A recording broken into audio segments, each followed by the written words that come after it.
Hey guys, today we drift back into Tudor England, where torchlight flickered off gold-threaded sleeves and a young king learned very quickly that power made people say yes a little too easily.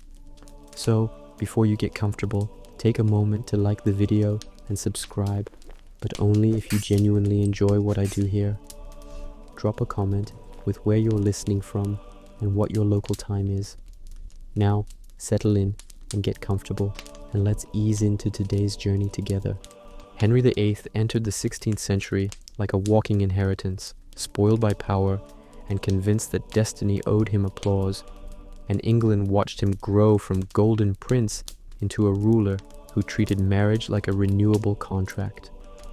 He had been handsome once, genuinely athletic, loud with laughter, and trained to believe that God personally curated his successes, which did nothing to encourage patience or self-doubt. His first years as king felt shiny and optimistic, full of tournaments, music, and the belief that everything old could be improved by sheer confidence, a belief he carried straight into his private life. Henry expected affection to behave like obedience, immediate and unquestioning. And when it didn't, he blamed the system rather than himself, which became a recurring personality feature. He wanted heirs the way collectors wanted limited editions, not for love of the object, but for the status of owning it, and the pressure to secure the Tudor line hovered over every domestic decision like an unpaid bill. Court culture fed this restlessness, praising masculine excess while whispering that a king's desires were national business, which conveniently excused impulsive behavior as political necessity. Religion, at this point, still sat politely in the background, offering rules, but rarely stopping him, because Henry believed exceptions were a royal perk. He absorbed flattery like oxygen, surrounded himself with men who nodded professionally, and learned early that consequences could be outsourced. His temper flared quickly, cooled unpredictably, and left behind confusion rather than resolution, which made long-term emotional stability unlikely. Women at court understood the risk, yet ambition and survival blurred caution, because proximity to the king promised security until it absolutely did not. Henry framed his wants as moral missions, narrating his own story with heroic flair, even when the plot made little sense, and he believed sincerity was proven by volume. This combination of charm, entitlement, and insecurity created a ruler who confused desire with destiny and impatience with clarity. England did not yet realize it, but the king's romantic volatility would soon reshape law, faith, and bodies, and all of it started with a man who had never learned how to sit with disappointment. The stage was set quietly, without blood at first, just expectations stacked too high, and a crown that magnified every flaw until private frustration became public catastrophe. It was not cruelty alone that drove him, but a jittery need for affirmation, a sense that being adored proved legitimacy, and silence felt like rebellion. Advisors noticed, courtiers adapted, and the machinery of state quietly aligned around managing moods rather than solving problems. This emotional weather system mattered because kingship magnified impulses into policy, and Henry's impatience became contagious. Long before annulments and scaffolds, the warning signs were already humming, soft but unmistakable.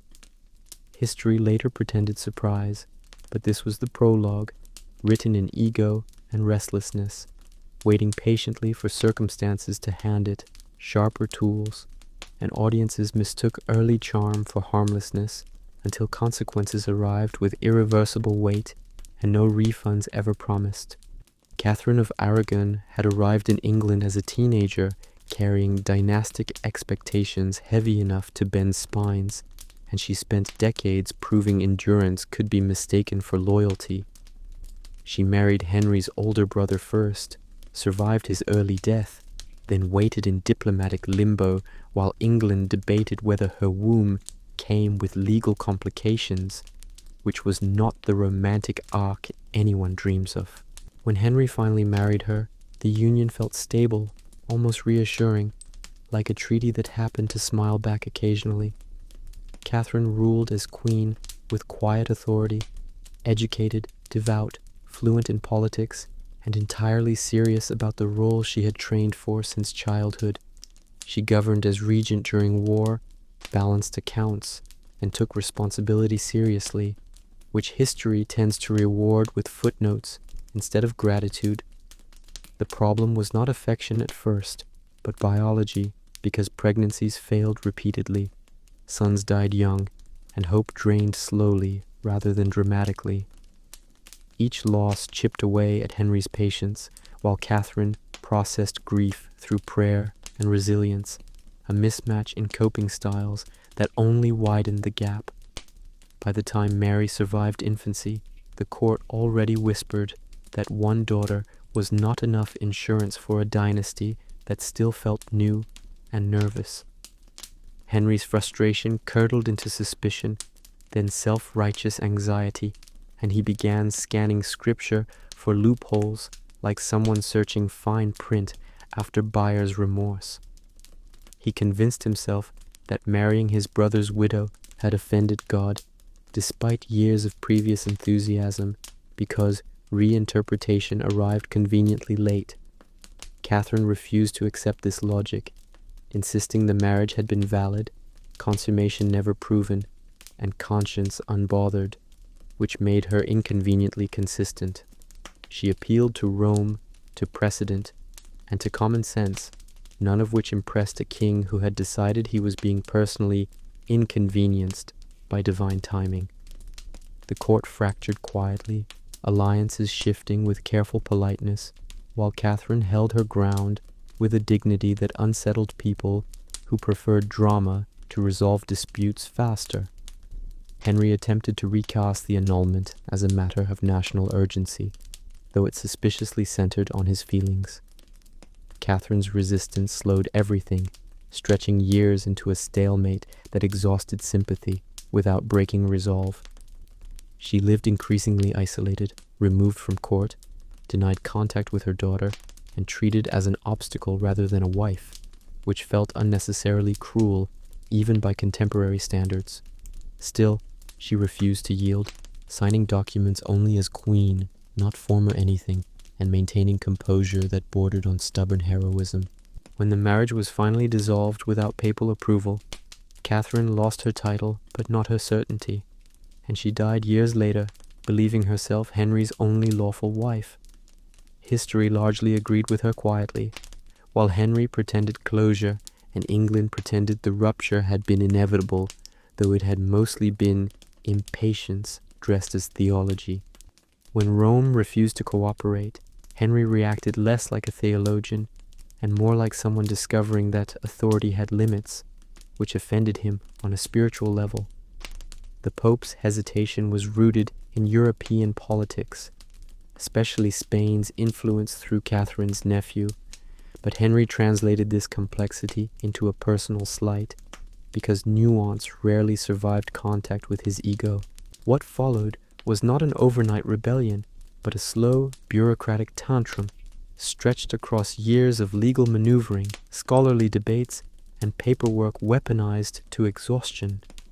English clerics were pressured, persuaded, or sidelined until consensus appeared less like agreement and more like fatigue-induced compliance.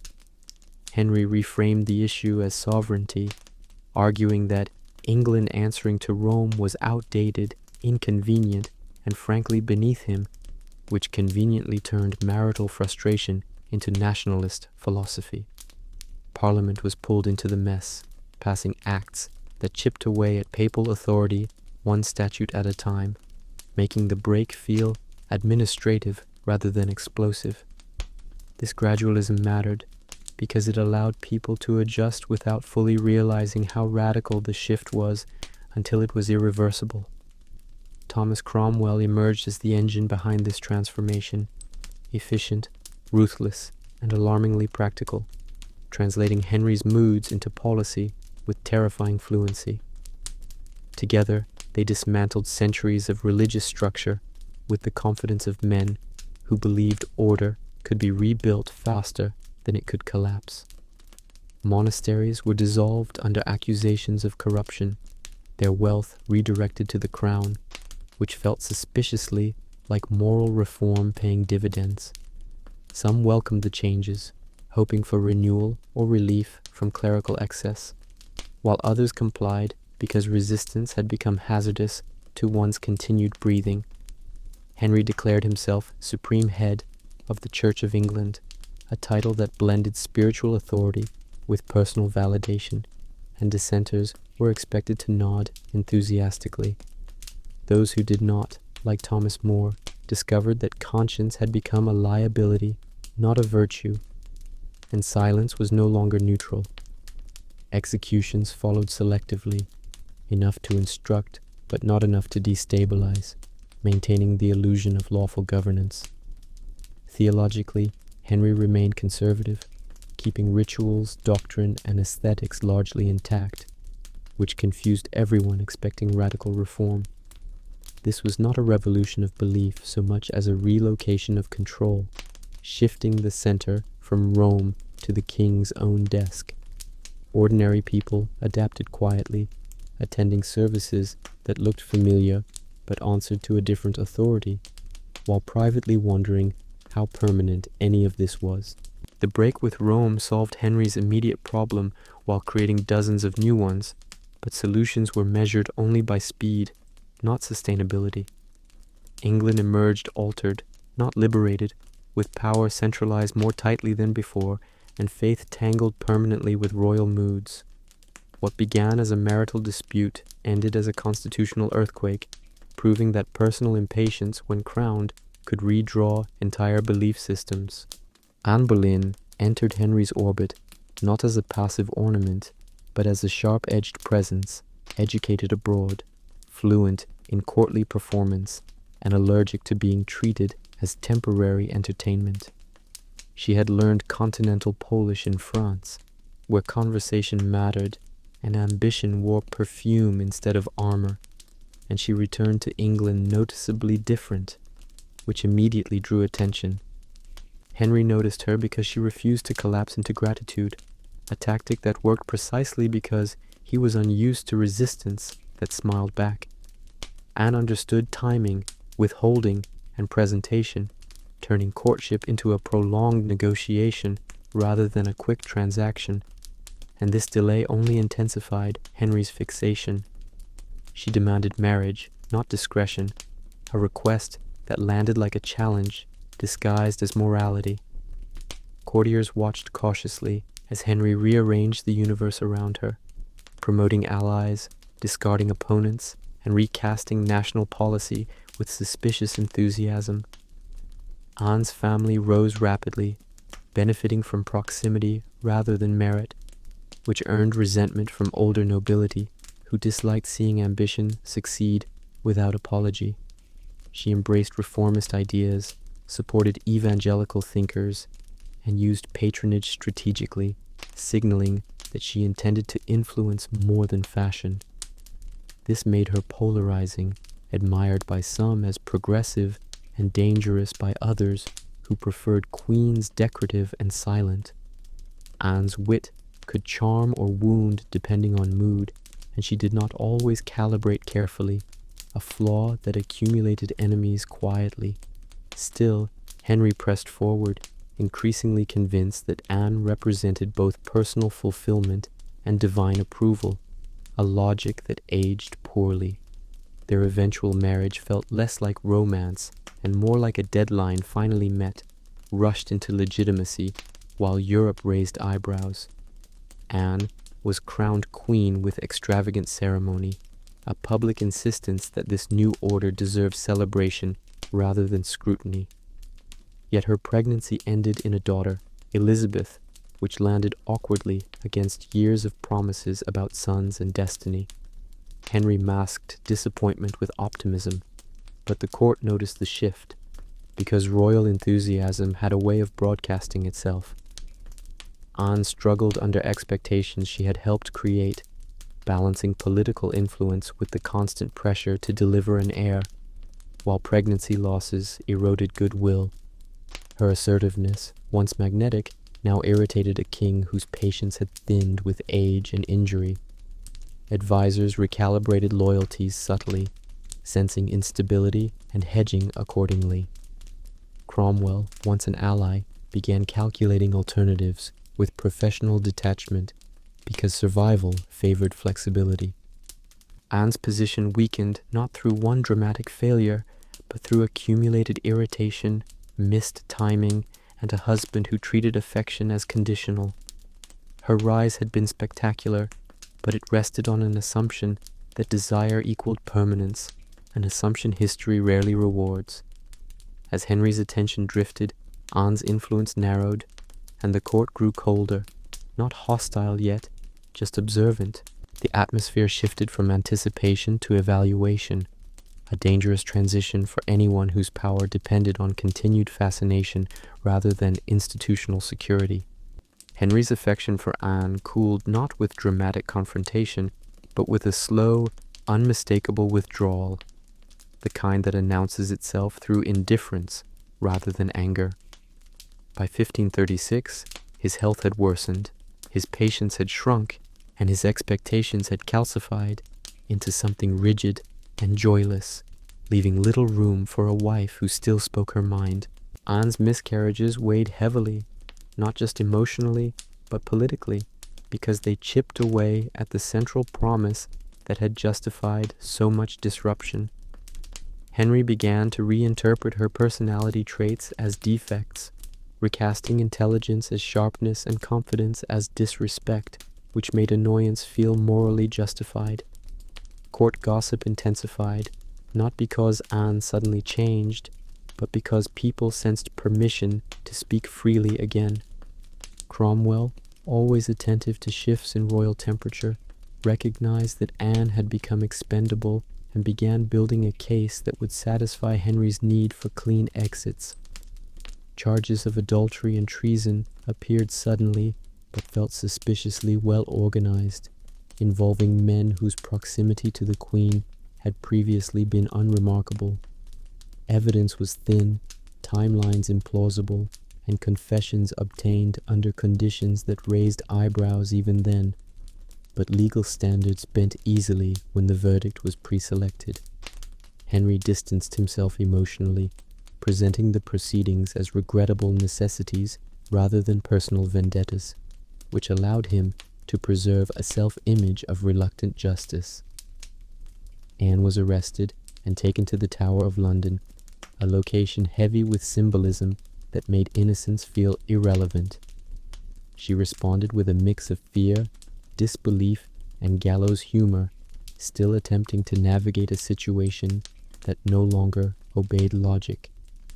The court trial moved quickly, with peers eager to demonstrate loyalty and avoid attracting attention, because hesitation carried risk.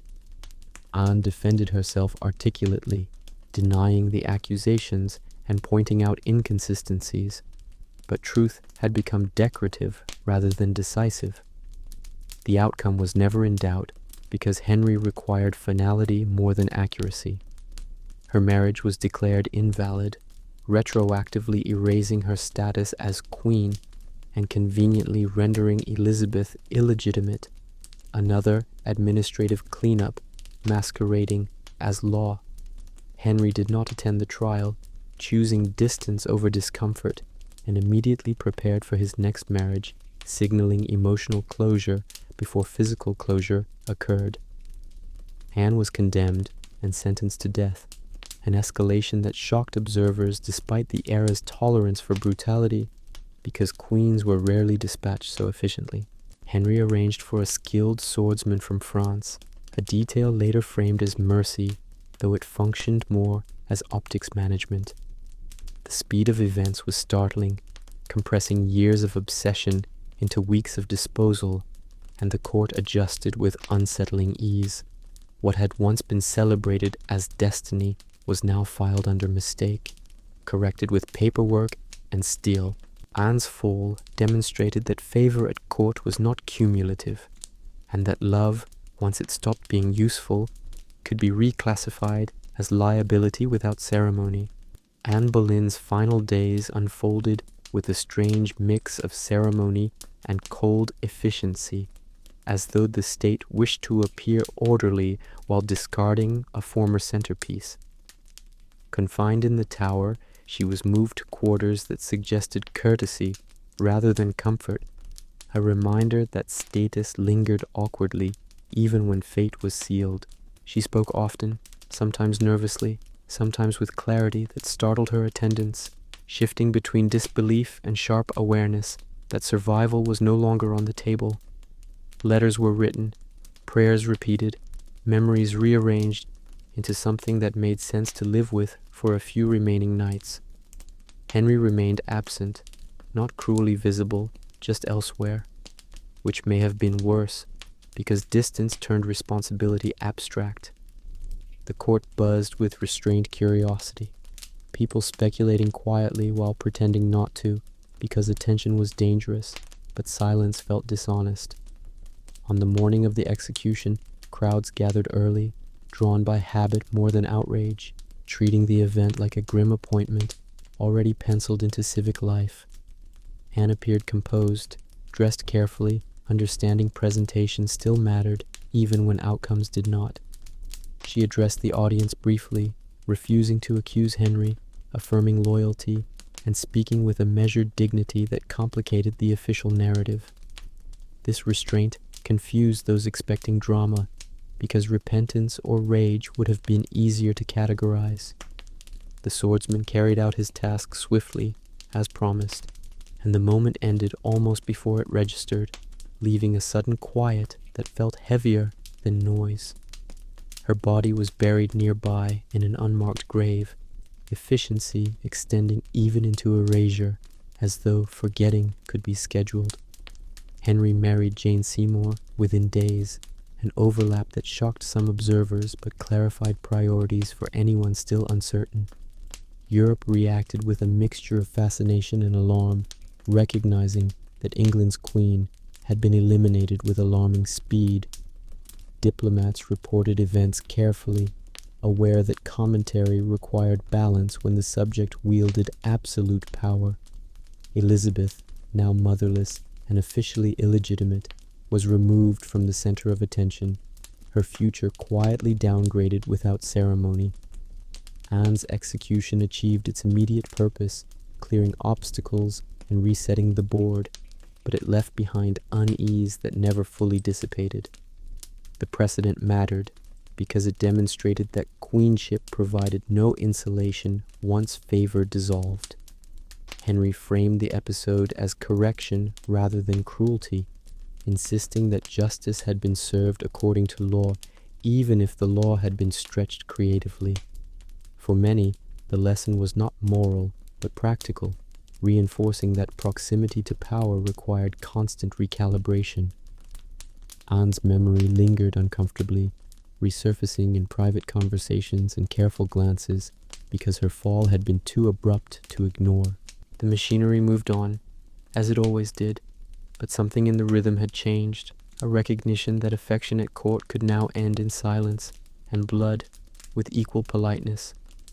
This was not merely an execution, but a recalibration of fear, teaching everyone watching that permanence was an illusion, and survival depended on timing, adaptability, and luck, none of which could be guaranteed once a king decided he was finished with you. Jane Seymour entered Henry's life like a deliberate pause, quieter than her predecessor and styled carefully as reassurance rather than excitement. She came from a respectable but not flashy family, and her appeal lay in how little she seemed to demand, which Henry interpreted as serenity instead of strategy. Courtiers quickly framed her as gentle, obedient, and soothing, a living contrast to recent chaos, and this narrative stuck because everyone needed the tension to lower.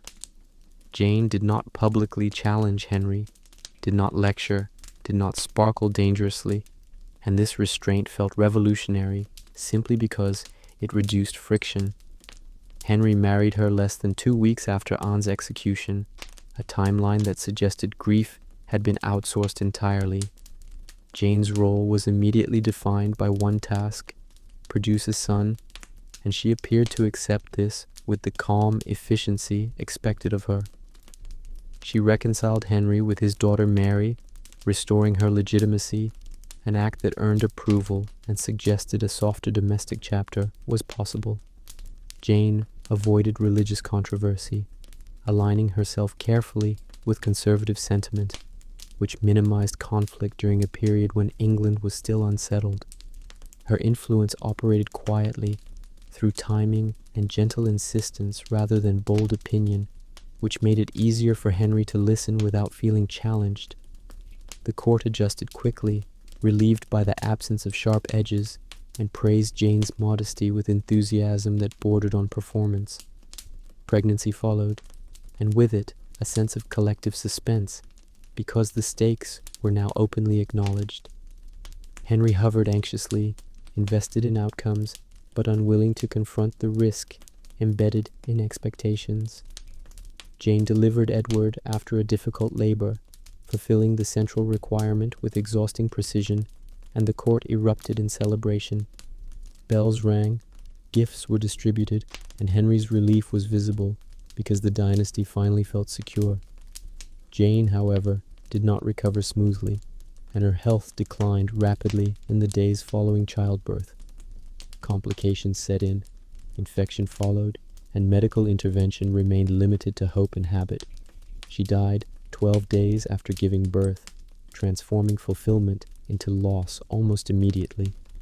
Henry reacted with genuine grief, retreating from public life, canceling festivities, and wearing black longer than custom required. Jane's death froze her image permanently, preserving her as the wife who succeeded without ever disappointing him. This idealization mattered because it allowed Henry to mourn without resentment, a rare emotional outcome. Jane was buried as queen, honored fully, and later Henry chose to be buried beside her, a decision that spoke volumes about unresolved attachment.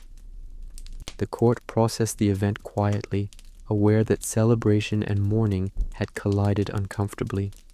Jane's brief queenship left little policy legacy, but a powerful emotional imprint, reshaping Henry's memory rather than his governance. She became the standard against which later wives were measured, not because she ruled, but because she exited before expectations curdled. In death, Jane achieved stability that life rarely allowed at court, securing affection through absence. Her story marked a pivot, demonstrating that success in this environment sometimes meant leaving before disappointment could arrive, and that fulfillment, once achieved, could still cost everything. Jane Seymour's death did not end Henry's pattern, but it interrupted it long enough for grief to harden into sentiment rather than reflection.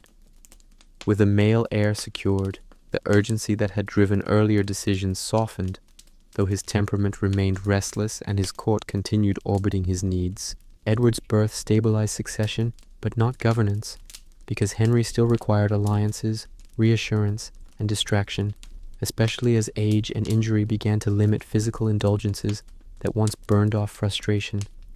Jane's memory became curated, polished into a symbol of harmony, and this selective nostalgia allowed Henry to frame the past few years as turbulent exceptions rather than warnings. Meanwhile, England remained diplomatically isolated, its break with Rome complicating relations with Catholic powers who watched warily. Advisors pushed for a foreign marriage to strengthen alliances, and Henry agreed pragmatically, approaching matrimony now as strategy rather than fixation. His body had changed noticeably by this point, heavier, slower, and prone to pain, which sharpened his temper and narrowed patience further. The court learned to manage him carefully, presenting options rather than contradictions, because contradiction invited explosions that left debris.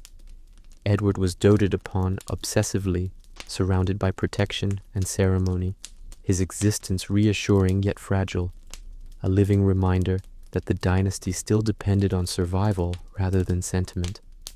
Mary and Elizabeth remained in fluctuating favor, tolerated but never fully trusted, their legitimacy toggled by convenience. Jane's absence allowed Henry to indulge idealization without confrontation, turning memory into refuge when present realities frustrated him. Religious policy continued its uneasy balance, reformist enough to assert independence, but conservative enough to preserve familiarity, a compromise that satisfied no one completely. Executions slowed, but did not stop, serving as maintenance rather than spectacle, reinforcing obedience quietly. Henry's appetite for control intensified as his mobility decreased, shifting dominance from physical display to administrative command. Marriage prospects were evaluated like contracts, weighed against geopolitical value and perceived compatibility. With romance now largely theoretical, Cromwell orchestrated negotiations with methodical focus, seeking a bride who could reinforce England's position without provoking domestic unrest. Portraits circulated, reports exchanged, and reputations were assessed through intermediaries who understood the stakes. Jane's success created a benchmark that was impossible to replicate because it relied on timing rather than repeatable behavior. Henry believed himself capable of affection again, but the criteria had shifted, prioritizing convenience, obedience, and optics over chemistry. The court braced itself for another transition, aware that stability was temporary by design. Widowerhood sat awkwardly on Henry, not because he missed companionship consistently, but because solitude amplified irritation. Decisions continued to ripple outward, shaping law, belief, and loyalty, all anchored to the king's preferences. As England prepared for another queen, the atmosphere felt less hopeful than resigned, because experience had taught observers that each new beginning carried potential for abrupt endings. The pattern was clear enough to predict, but impossible to interrupt, a cycle driven by a ruler who mistook satisfaction for resolution. Jane's death closed one chapter neatly, but it also froze expectations unrealistically, ensuring that whoever followed would be compared to a memory that could never argue back. Anne of Cleves arrived in England like a carefully packaged geopolitical promise, a woman whose portrait had reportedly pleased Henry enough to authorize marriage sight unseen, a choice that hindsight treats as an unforced error. When she finally arrived in person, the king's enthusiasm faltered visibly, because the carefully painted image had exaggerated charm in ways reality stubbornly refused to. Henry had expected exotic allure, or at least something that looked like ambition wrapped in courtesy, and instead encountered someone practical, poised, and, unfortunately for him, unremarkable in the ways his ego demanded.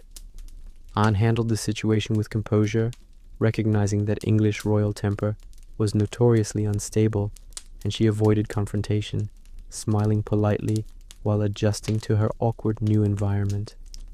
Henry declared the marriage undesirable almost immediately, framing it as personal distaste rather than diplomatic inconvenience, which embarrassed advisors who had negotiated the alliance with significant effort. Court reaction ranged from stifled laughter to careful nods, because few dared comment on the king's sudden change of heart. But everyone noticed. Anne's response was quietly strategic. She negotiated a peaceful annulment, retaining a comfortable lifestyle, an English title, and dignity intact, demonstrating that survival often required pragmatism over passion. Her exit from the marriage removed no scandal, since she refused to dramatize grievances or demand public justice, creating an example of a queen who could survive with minimal loss even while disappointing the monarch. Henry moved quickly to frame the annulment as mutually agreed, inventing narratives that preserved his credibility, while Anne's practical patience avoided insult without demanding praise. Historians later noted that her composure spared England embarrassment and her own reputation, but contemporary courtiers saw it simply as clever management, a reminder that charm could take multiple forms, including polite indifference. The episode shifted Henry's approach to later marriages, teaching him to assess appearances differently, although it did little to temper his impulse to treat affection as entitlement. Anne's post-marriage life remained comfortable. She entertained courtly duties selectively, attended state events with grace, and avoided entanglement in political disputes, maintaining a quiet influence without overt power. The annulment also highlighted Henry's increasing capriciousness, a pattern observers recognized as consistent and therefore dangerous. Foreign courts noted the collapse of a diplomatic marriage without calamity, intrigued that one side retained dignity while the other asserted authority, a balancing act rarely achieved in European politics. Henry's temperament remained unpredictable. Even minor annoyances could provoke disproportionate responses, a detail Anne exploited by avoiding provocation entirely. By the time she passed away decades later, she had lived longer in peace than any of Henry's other wives, paradoxically achieving victory simply by outlasting his whims. England learned from her story that not all royal failures needed drama, that survival sometimes required flexibility rather than conquest, and that appearances could deceive even the most powerful men. In effect, Anne of Cleves rewrote the rules quietly. Compliance was optional if discretion was maintained, and sometimes walking away intact counted as the ultimate triumph. Catherine Howard arrived at court like a bright, reckless comet, 14 or 15 years old, flashing beauty and charm that instantly captivated Henry, whose memory of subtlety had long since faded. Youthful exuberance carried her into rooms she barely understood, where her smiles were interpreted as both flirtation and loyalty, a combination that would ultimately prove lethal. She had been poorly supervised, raised in a household where etiquette was inconsistent and gossip plentiful, leaving her vulnerable to temptation while still learning the rules she was expected to follow. Henry, distracted by age, appetite, and memory of previous queens, mistook novelty for virtue and devotion for consent, granting her liberties that would become perilously consequential. The court buzzed with intrigue almost immediately, as ambitious courtiers and scheming companions maneuvered subtly, aware that youthful indiscretions could be both scandalous and valuable depending on timing. Catherine's past relationships, mostly secret flirtations and imprudent liaisons, remained unremarkable until discovered by spies and informants eager to curry favor with a king prone to wrath. She failed to anticipate that Henry's temper, bolstered by decades of unquestioned authority, would be unforgiving once deception surfaced, and she lacked the political instinct to navigate scrutiny effectively. Cromwell and other advisors quietly collected evidence, constructing a narrative that justified decisive intervention, because the machinery of court had learned to act efficiently when scandal appeared imminent. Henry oscillated between indulgence and fury, a cycle that amplified fear and instability in the palace, leaving Catherine increasingly isolated as whispers accumulated into official accusations. Her attempts to charm or mitigate the situation proved insufficient, as Henry required a spectacle that reaffirmed control rather than negotiated understanding. The court prepared for swift adjudication, with officials aware that hesitation could reflect poorly on their loyalty and that precedents demanded consistency. Accusations of adultery and treason were levied, and Catherine's youth and inexperience compounded the severity of her predicament, because naivete did not excuse offense in the eyes of law or monarchy. She was arrested and confined, confronted with the consequences of both personal decisions and systemic vulnerability, while Henry distanced himself publicly, presenting the affair as betrayal rather than misjudgment.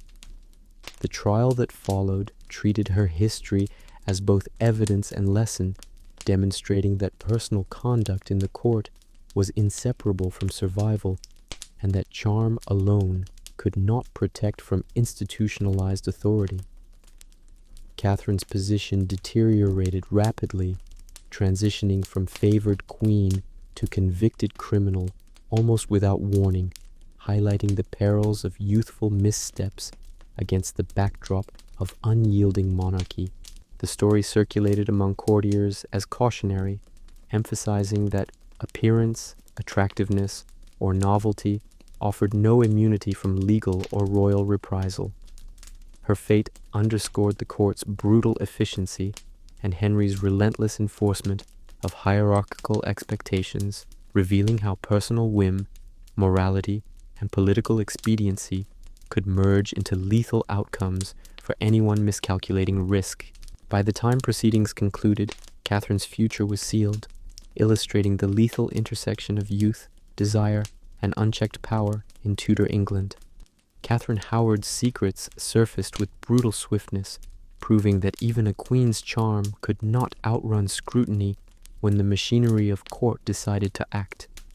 Investigators traced her past flirtations and indiscretions, connecting them to men who were themselves opportunistic, and the resulting evidence, thin as it might have seemed to outsiders, sufficed perfectly in a system designed to enforce the king's will.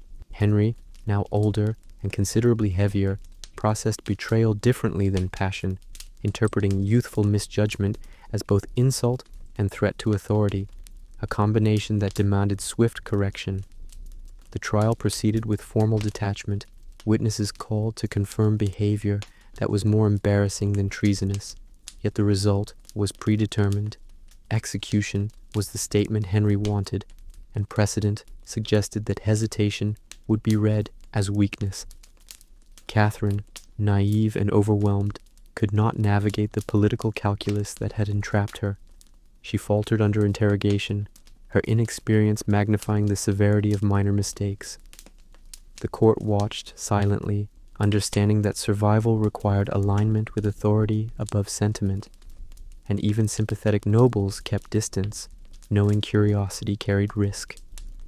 Letters were exchanged, confessions coerced, and testimony pieced together with the precision of a machine, producing a narrative that satisfied both law and spectacle. Public perception mattered. Henry insisted the Queen's downfall be framed as justice, not vengeance, because the optics of moral rectitude reinforced his own supremacy. Catherine was executed in the Tower, her youth and vibrancy reduced to cautionary tale, and the efficiency of the process impressed observers accustomed to prolonged court intrigues. England absorbed the lesson quickly. Loyalty and discretion were non-negotiable, and charm could be dangerous if misapplied. Elizabeth and Mary, who had survived previous marital turbulence, observed from the sidelines, learning that their mother's memory and Catherine's missteps were intertwined in the calculus of survival. Henry, meanwhile, continued to govern with authoritarian rigor, temperament sharpened by disappointment, increasingly focused on appearances and obedience rather than emotional connection. The machinery of monarchy adjusted seamlessly around each execution, normalizing outcomes that might seem shocking in abstraction, and reinforcing the king's dominance through predictably structured fear. Advisors refined their strategies, mediating ambition against caution, while courtiers recalibrated alliances to minimize exposure. Catherine's fall highlighted the intersection of personal behavior and systemic power, illustrating how vulnerability could become catastrophic when the crown interpreted moral lapses as political threats. Her life and death were catalogued quickly in court records, correspondence, and rumor, ensuring that her story circulated widely as both deterrent and entertainment. While contemporaries debated morality and legality, Henry secured precedent for future enforcement, demonstrating that even queens were accountable to authority defined largely by caprice and ego. By the end, Catherine's brief tenure reinforced the deadly precision of Tudor justice and the inescapable consequences of misjudging the king, solidifying a pattern in which youth and impulsivity were luxuries the throne could never tolerate. History remembered her as tragic, beautiful, and ultimately powerless against the structures that governed every royal marriage. Catherine Parr arrived on the scene with a markedly different strategy, one that combined intelligence, patience, and a keen understanding of Henry's precarious temperament, ensuring that she would outlast the chaos that had claimed 5 queens before her. She was older, worldly, and cautious, possessing the rare ability to speak plainly without triggering the king's notorious volatility, which made her less glamorous than some predecessors, but far more durable. Her family connections were respectable, her religious sensibilities aligned enough with the crown to avoid scandal, and she demonstrated tact in courtly maneuvering that allowed her to act as both companion and advisor. Catherine used her influence quietly, guiding policy and mediating disputes without stepping so far forward as to become a target, mastering the balance between proximity and discretion that had proved lethal for others. She survived several pregnancies that ended tragically, understanding that survival required resilience as much as favor, and she cultivated relationships with Henry's children, subtly stabilizing the succession and earning trust without inflating her own profile. Her intellect became a tool, not a threat. She read, counseled, and even edited Henry's writings, proving that usefulness could substitute for beauty when navigating royal power.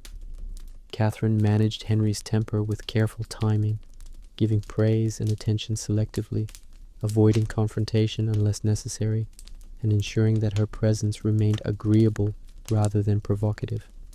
She also avoided entanglement in the dangerous flirtations and political games that had destroyed previous queens, demonstrating that discretion was more effective than charisma in preserving life at court. Her survival owed as much to self-awareness as to fortune.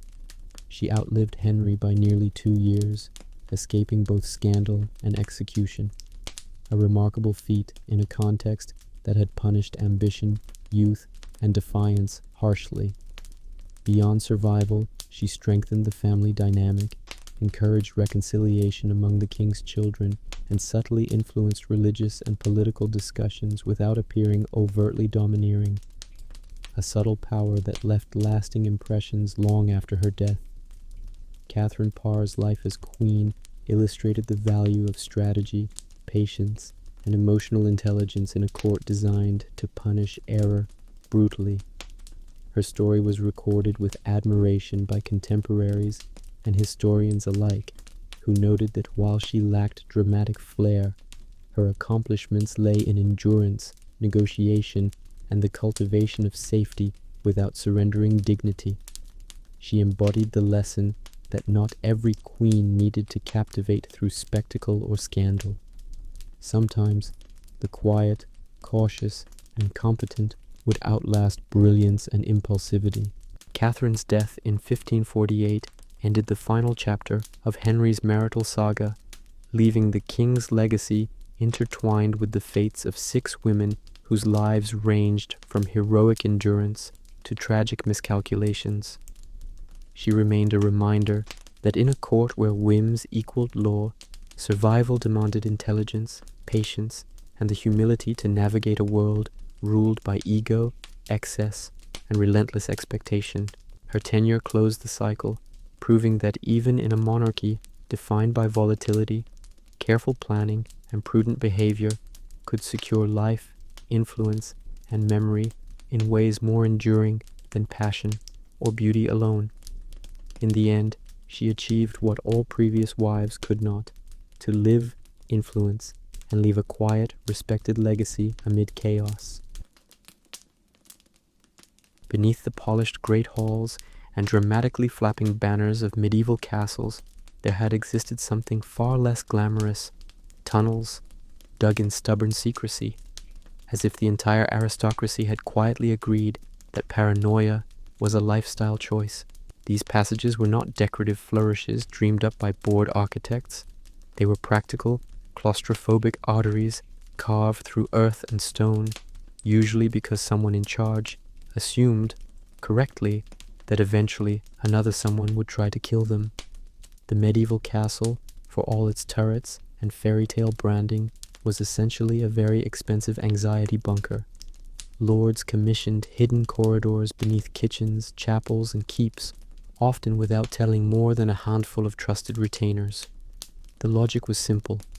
If enemies stormed the gates, one could vanish like a dramatic stage magician, except covered in mud and mild panic.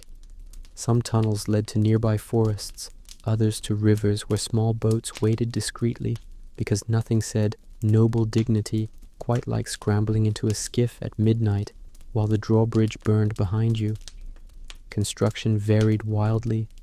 In some cases, skilled masons reinforced walls with stone arches. In others, laborers hacked through soil and hoped it would not collapse.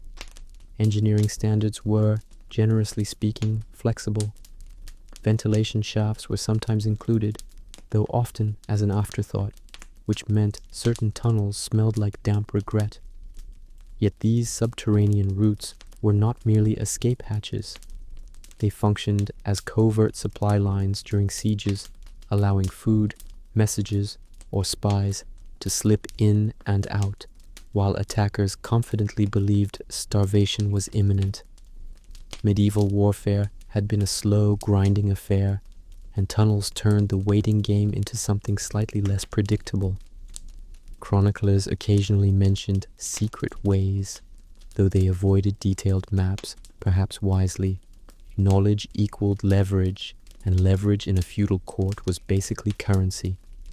Rumors multiplied around these hidden spaces. Servants whispered about ghostly footsteps echoing underground. Soldiers swapped stories of lords disappearing into walls. In truth, the existence of tunnels was less mystical and more strategic, though strategy itself felt theatrical when cloaked in torchlight. One could imagine a noble pacing across a stone floor, tapping it suspiciously, reassured by the hollow echo beneath. Security, in that era, did not involve passwords or encryption. It involved dirt, darkness, and a very long shovel. Archaeological excavations in later centuries uncovered blocked passages bricked up after political tensions cooled or ownership changed. New rulers sometimes sealed tunnels immediately, unwilling to inherit someone else's escape plan. The act of sealing felt symbolic. Bury the old secrets. Pretend stability had always existed. Of course, stability rarely cooperated. Castles changed hands through marriage, betrayal, conquest, or plain bad luck, and each transition renewed interest in what lay below. The irony was almost comedic. Above ground, banners proclaimed permanence and divine right. Below ground, narrow corridors admitted the possibility of sudden flight. The duality defined medieval power structures. Strength was advertised loudly. Fear was managed quietly underground. And so the tunnels remained, stretching beneath courtyards and towers, silent witnesses to ambition and dread, ready to swallow their creators at a moment's notice if history demanded yet another strategic disappearance. While noblemen liked to pretend they personally masterminded every hidden corridor, the actual labor usually fell to people who understood soil better than silk: miners, local diggers, sometimes even monastic communities who possessed suspiciously solid engineering skills. Monks, despite their vows of contemplation, had a long-standing relationship with practical construction. Many monasteries maintained drainage systems, crypts, and storage vaults, so when a castle lord required an underground passage discreetly extending beyond the curtain wall, it was often the robed intellectuals or regional miners who translated paranoia into architecture. The arrangement was delicate. Secrecy demanded silence, and silence demanded trust, or at least leverage. Payments were sometimes generous, sometimes they were simply compulsory. Medieval contracts could be remarkably persuasive without needing signatures. Digging beneath a fortified structure was not a casual undertaking. Castle foundations were heavy, layered, and temperamental. Undermining them carelessly risked collapse, which would have been an awkward outcome for everyone involved. Builders therefore carved tunnels at calculated depths, angling away from load-bearing walls before stretching outward beneath fields or wooded slopes. Timber supports were installed to brace ceilings, though wood rotted and rot ignored rank. Periodic maintenance became essential, even if that maintenance meant crawling into narrow spaces with lanterns and a healthy respect for gravity. Records from certain German and French regions described earth galleries reinforced with stone ribs, forming arched corridors that distributed pressure more evenly. Elsewhere, especially in softer terrain, passages resembled elongated burrows, practical but inelegant. Ventilation remained inconsistent. Some tunnels included vertical shafts, disguised as wells or garden features, cleverly integrated into courtyards. Others did not, leaving air to stagnate in ways that made prolonged occupancy deeply unpleasant. It was one thing to escape through a passage for 10 minutes.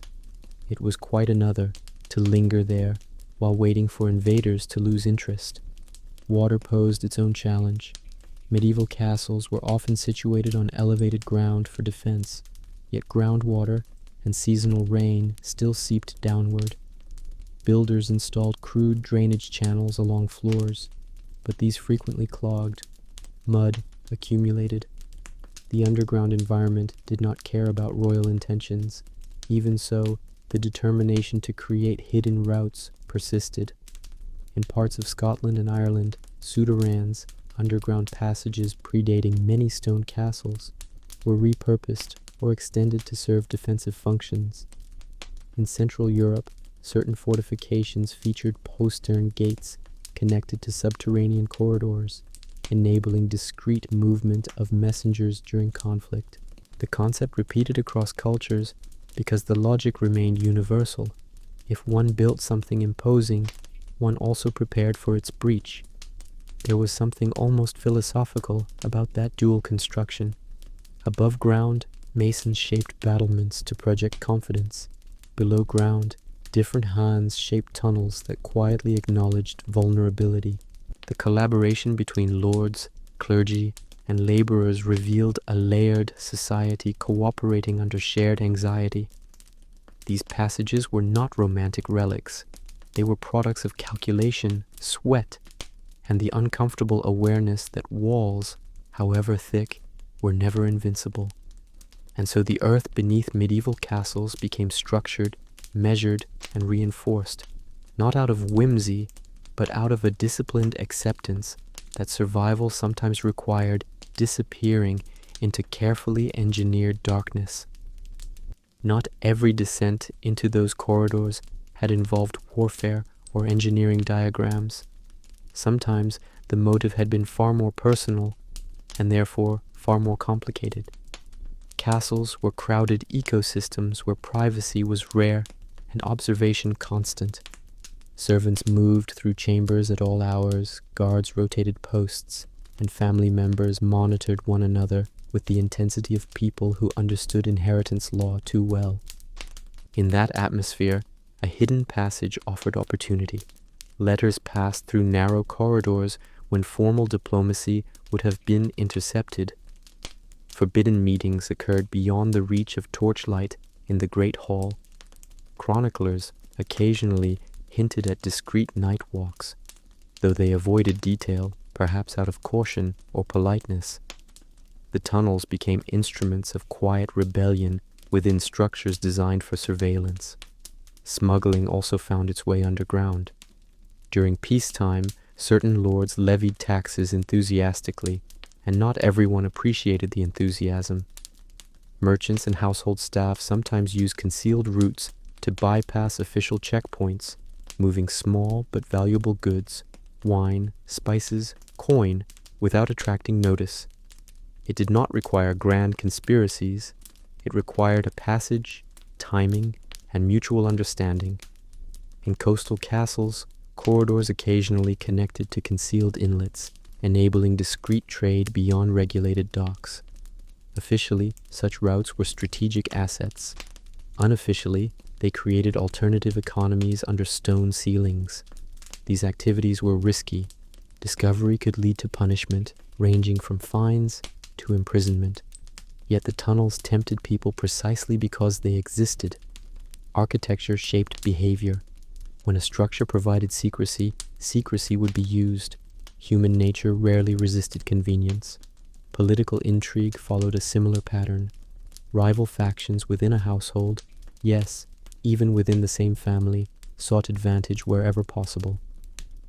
A hidden corridor allowed eavesdropping near council chambers or sudden appearances that unsettled adversaries. In certain Italian city-states, fortified residences incorporated narrow connecting passages between allied households, forming networks invisible from the street. Alliances were strengthened not only by marriage contracts, but by shared underground mobility. It was subtle power, exercised without spectacle. Religious tension also left its imprint. During periods of persecution, clandestine worship sometimes occurred within concealed chambers accessible through tunnels.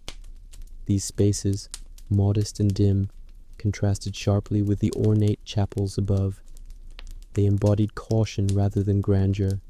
Survival required discretion, and discretion required architectural adaptation.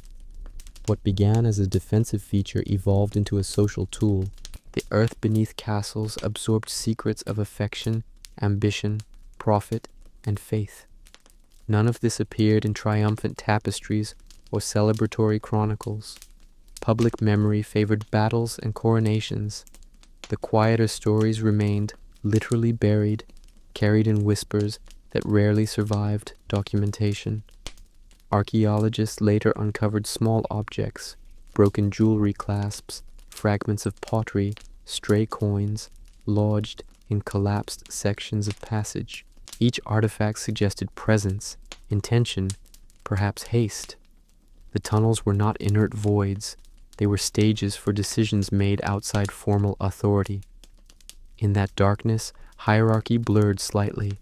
A servant moving silently through a corridor held temporary autonomy. A merchant slipping through an unofficial route momentarily bypassed regulation. The passages altered dynamics, if only for minutes at a time. Beneath banners and heraldry, beneath proclamations of order, the underground carried a parallel current of human improvisation, steady and discreet, shaping castle life in ways the architects above rarely acknowledged openly. When siege finally arrived, and it often did, the theoretical value of those tunnels shifted into immediate, urgent reality. A castle under attack became a sealed organism. Gates were barred, drawbridges raised, arrows rationed, tempers shortened. Outside, armies settled in with grim patience, constructing camps and siege engines while waiting for hunger or fear to accomplish what battering rams could not. Inside, commanders calculated supplies with tightening focus. Grain stores were counted repeatedly, as if the numbers might change out of courtesy. Water levels were monitored. Livestock was quietly assessed not as companions, but as calories. In that strained atmosphere, the existence of a hidden corridor transformed from contingency plan into lifeline. Some tunnels allowed messengers to slip through blockades under cover of darkness, crawling beyond enemy lines to request reinforcements. Timing mattered. Too early, and suspicion flared. Too late, and morale fractured.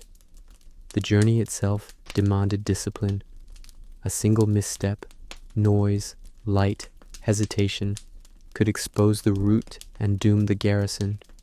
The tunnel's success depended on invisibility, and invisibility required patience, bordering on nerve. Other passages facilitated limited supply runs. Small groups ventured out to retrieve food caches or coordinate with nearby allies. These were not heroic charges, but controlled, deliberate movements. The scale remained modest. tunnels could not sustain entire populations indefinitely. They bought time.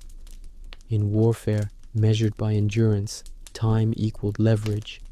Yet tunnels also carried risk. If attackers discovered an exit, they might reverse its function, infiltrating the castle from below. Several historical accounts describe sieges where defenders hastily collapsed their own passages after suspecting compromise. It was a severe decision, sealing off potential escape in order to prevent intrusion. The psychological weight of that choice lingered. To block one's own secret route meant acknowledging that secrecy had failed. There were instances in which defenders escaped entirely through these corridors, abandoning castles judged indefensible. Such departures were rarely theatrical. They were controlled withdrawals conducted at night, leaving behind misleading signs of occupation to delay pursuit. Fires were kept burning. Watch posts appeared manned. Meanwhile, leadership and select retainers moved quietly through earth towards safer ground. The image contrasted sharply with the romanticized last stand. Survival sometimes required absence rather than spectacle. Not all attempts succeeded. Collapsed sections, flooding, or simple confusion in darkness could turn retreat into catastrophe. Medieval tunnels lacked uniformity. Some narrowed unexpectedly, others branched without clear markers. Under stress, orientation faltered. A corridor that felt manageable during inspection became disorienting during crisis. Still, the consistent inclusion of such routes across regions suggested strategic consensus. Castles were statements of dominance, but their builders understood siege as probability, not anomaly. The underground acknowledged that walls might fall, supplies might dwindle, alliances might falter. Preparation for withdrawal did not signal cowardice, it signaled realism. As months of blockade dragged on, hope sometimes depended on those narrow arteries beneath stone. They offered options, and options preserved agency. In the brutal arithmetic of medieval conflict, agency was precious. Thus, the tunnels endured as silent partners in defense, unseen, understated, yet critical when stone towers alone proved insufficient against the relentless patience of war. Beyond siege and scandal, another force drove the digging of secret passages, sustained almost professional suspicion. Medieval rulership operated within a climate where loyalty was pledged publicly, yet negotiated privately. A lord might preside over banquets in a hall blazing with torchlight, listening to oaths sworn over goblets of wine, while quietly wondering which guest would defect if offered land or coin. That undercurrent of doubt shaped architecture. Hidden stairwells dropped from private chambers into narrow corridors that only a handful of attendants knew how to access. Trapdoors were integrated beneath carpets. Panels within stone walls pivoted with careful pressure. These were not decorative eccentricities. They were responses to a political culture that rarely forgave complacency. Royal residences amplified the pattern. In England, France, and parts of the Holy Roman Empire, kings and high nobles rotated between fortified sites, partly to project authority and partly to avoid predictable vulnerability. Within each residence, select routes were kept deliberately obscure. Chroniclers occasionally described rulers who insisted on sleeping in different rooms each night, a habit that made servants anxious but reflected calculated caution. A concealed passage nearby provided reassurance. It was architecture functioning as contingency thought. The presence of such routes also influenced court ritual. Audiences were staged carefully. Guards were positioned not only at visible entrances, but near concealed exits. Trusted retainers memorized alternative paths through the structure. If tension flared during negotiations, a swift withdrawal could prevent escalation. That possibility altered behavior. Diplomacy unfolded under the quiet awareness that physical departure remained feasible. In some castles, underground chambers doubled as secure storage for documents, seals, and treasury reserves. Political power depended on records, land grants, charters, correspondence, and safeguarding them mattered as much as protecting the ruler's person. Locating these materials below ground reduced exposure to fire or theft, though damp conditions sometimes inflicted their own damage. Even so, concealment carried symbolic weight. Authority was anchored in parchment as much as in stone. Assassination fears further intensified subterranean planning. Medieval chronicles did not shy away from recounting sudden violence at feasts or within bedchambers. Poisoning, ambush, betrayal by close associates, these were not abstract anxieties. A hidden corridor offered one advantage: unpredictability.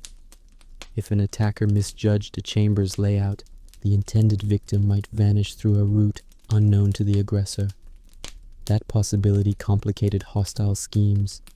It also reinforced hierarchical distance. Only those admitted into the secret circle gained access. Knowledge itself became stratified, yet constant vigilance carried psychological cost.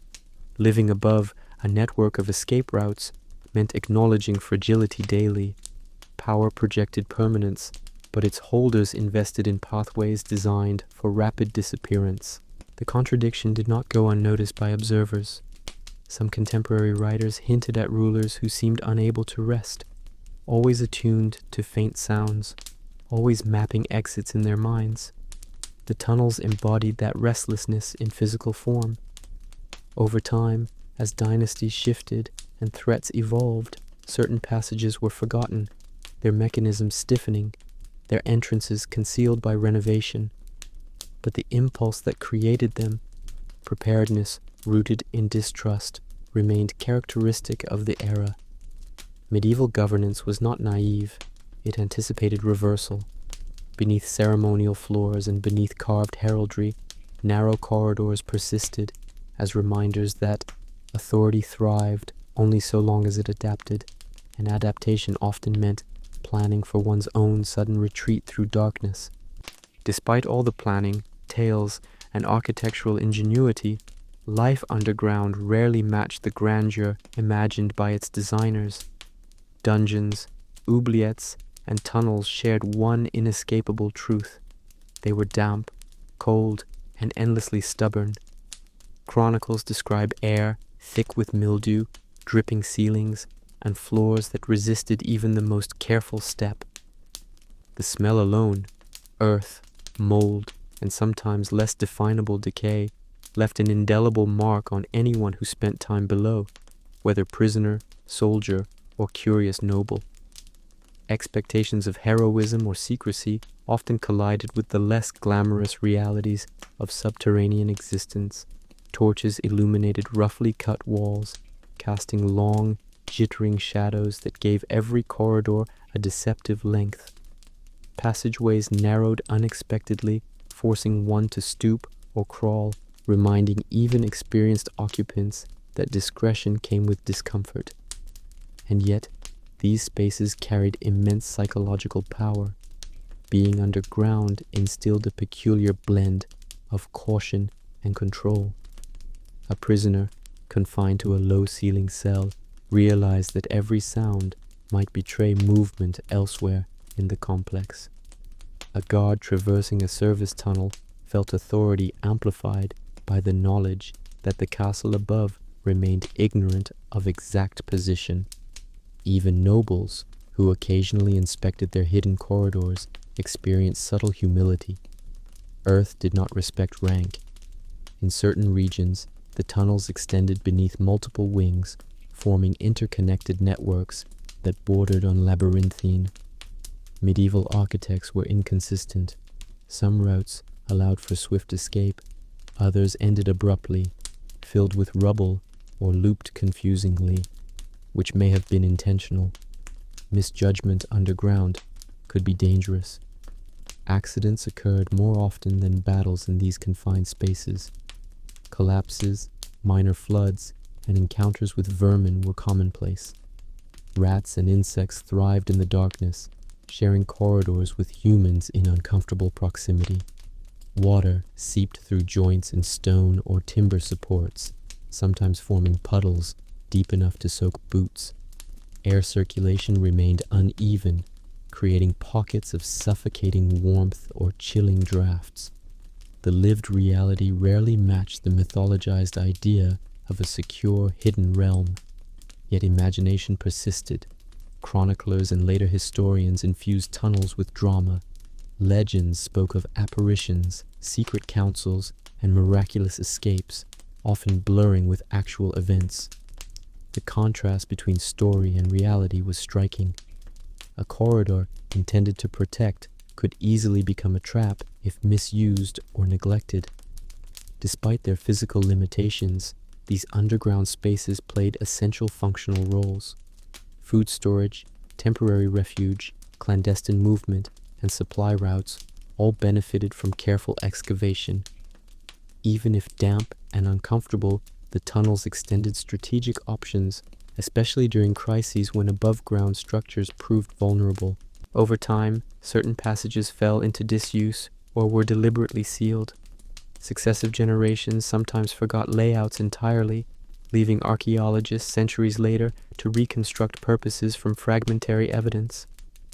The juxtaposition of myth and material fact demonstrates a recurring pattern. Humans consistently project narrative significance onto spaces engineered for utility. In the case of medieval tunnels, the combination of discomfort, ingenuity, and secrecy created layers of meaning, both practical and symbolic.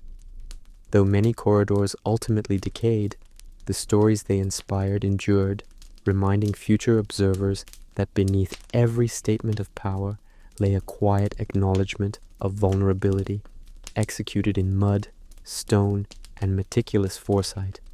Time had a way of burying even the best-intentioned engineering beneath forgetfulness and debris, and so many tunnels vanished into obscurity, only to resurface by accident centuries later.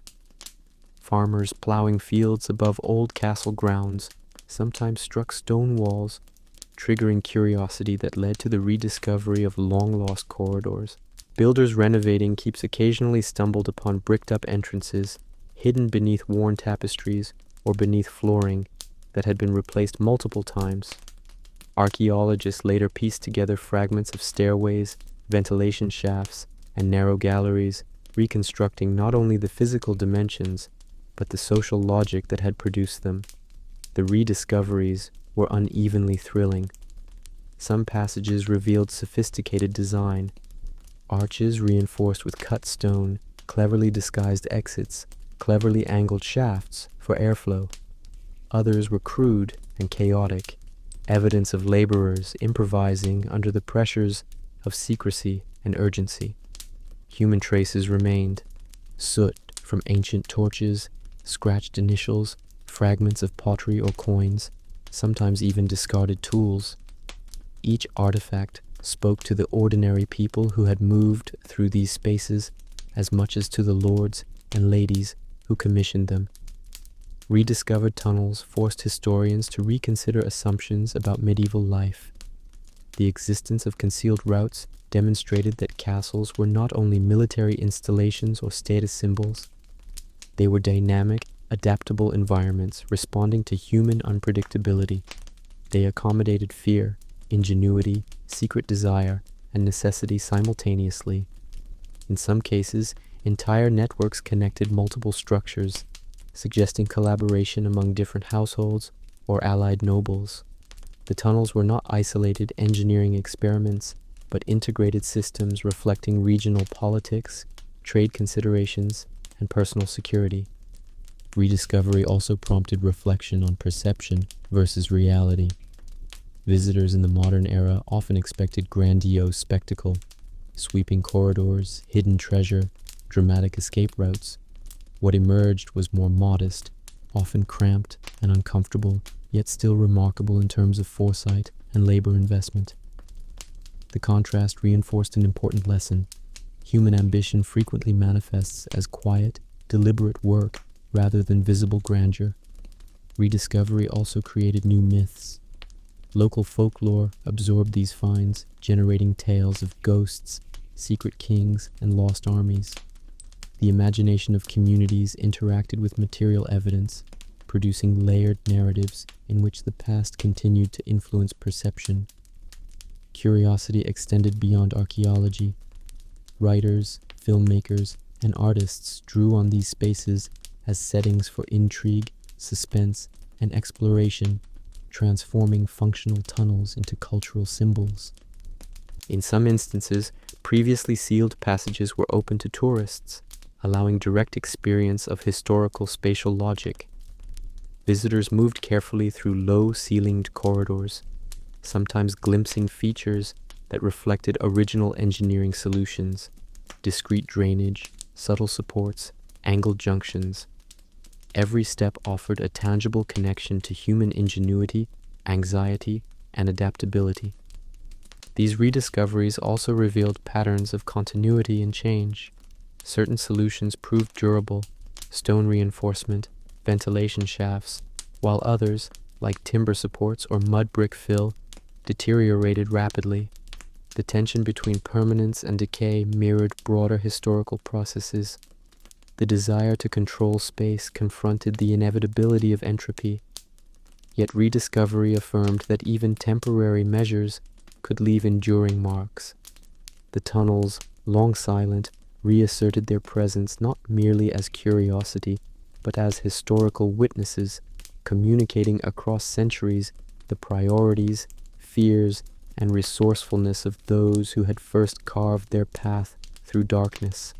Ultimately, the story of secret tunnels beneath medieval castles reflected a recurring human impulse to create hidden infrastructure, often for reasons both practical and profoundly personal, with the implicit understanding that what was concealed carried power as surely as what was displayed. Throughout the centuries, people had dug, reinforced, and sealed passages not just to evade enemies, but to manage daily life in environments that were simultaneously social theaters and fortresses.